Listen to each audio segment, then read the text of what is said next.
जय माता की दोस्तों, आइए सुनते हैं रामनवमी की व्रत कथा। 2024 में रामायण और रामचरितमानस हमारे पवित्र ग्रंथ है। तुलसीदास जी ने श्री राम को कई ईश्वर मानकर रामचरितमानस की रचना की, किंतु आदि कवि वाल्मीकि ने अपने रामायण में श्री राम को मनुष्य ही माना है। तुलसीदास जी ने रामचरितमानस को राम के राज्याभिषेक के बाद समाप्त कर दिया है। वहीं आदि कवि श्री वाल्मीकि ने अपनी रामायण की कथा को आगे श्री राम के महाप्रयाण तक वर्णन किया है।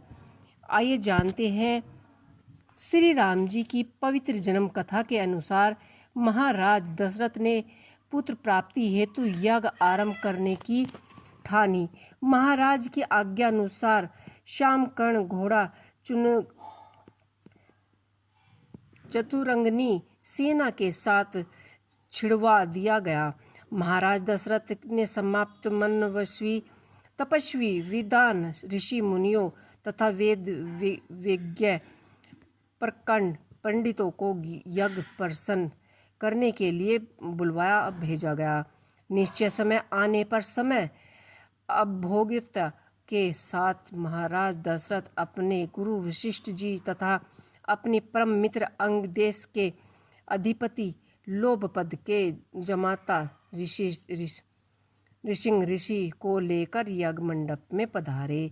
इसी प्रकार महान यज्ञ का विधि विधान सब मुहूर्त किया गया।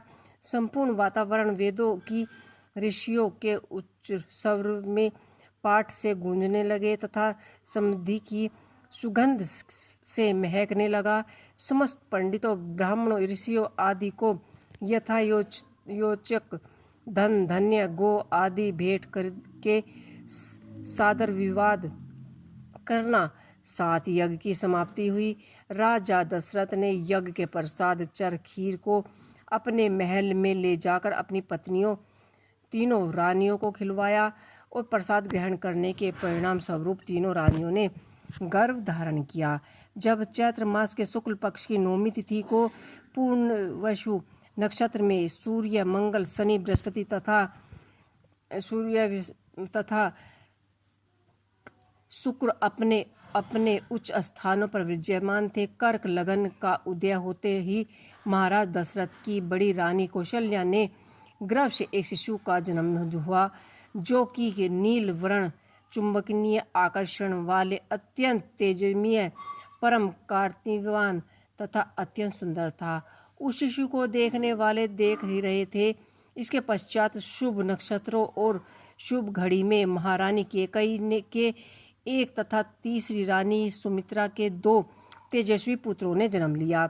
संपूर्ण राज्य में आनंदमय मनाया गया और महाराज के 4 पुत्रों के जन्मों के उल्लास में गर्वर्धन गान गाने लगे। अप्सराएं नृत्य करने लगी। देवता अपने विमानों में बैठकर पुष्प बरसाने लगे। महाराज ने अनुमुक्त हर्ष से राजद्वार पर आए भेंट चरण तथा आशीर्वाद देने वालों ब्राह्मणों को याचकों को दान दक्षिणा पुरस्कार में प्रयोजनों को धन धान्य तथा दरबारियों को रत्न आभूषण प्रदान किए।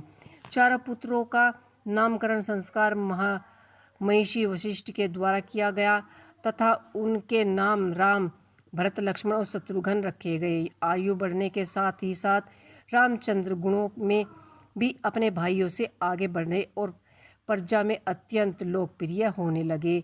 श्री राम में अत्यंत विलक्षण प्रतिभा थी, जिसके परिणाम स्वरूप अल्पकाल में ही वे समस्त विषयों में पारंगत हो गए। उन्हें सभी प्रकार के अस्त्र शस्त्र चलाने तथा हाथी घोड़े एवं सभी प्रकार के अस्त्र शस्त्र में वह निपुण थे। इसी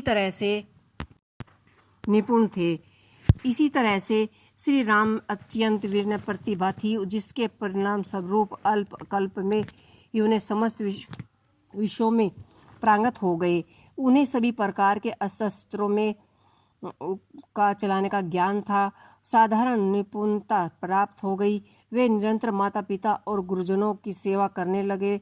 उनके अनुसरण शेष 3 भाई भी ऐसा ही करते थे। गुरुजनों के प्रति जिनकी श्रद्धा भक्ति इसी चारों भाइयों में थी, उतना ही उनमें पारस प्रेम और सौंदर्य भी था। महाराज दशरथ का हृदय अपने चारों पुत्रों को देखकर गर्व और आनंद से भर उठता था। धार्मिक ग्रंथों के अनुसार त्रेता युग में भगवान श्री राम जन्म चैत्र शुक्ल नवमी के दिन हुआ था, जिसमें श्री राम नवमी के रूप में मनाया जाता है, जिसका उद्देश्य रावण के अत्याचारों को खत्म करना तथा अधर्म का नाश करके धर्म की स्थापना करना था। अश्विनकरण, चिकित्सालय, स्वास्थ्य, नखून योग्य, धर्म, ज्योतिषी इत्यादि पुराणों में विषय में भी इनका नाम बड़ा ही प्रचलित है। तो दोस्तों, आपको ये रामनवमी की कथा कैसी लगी मुझे कमेंट बॉक्स में लिख के अवश्य ही बताइएगा। जय श्री राम।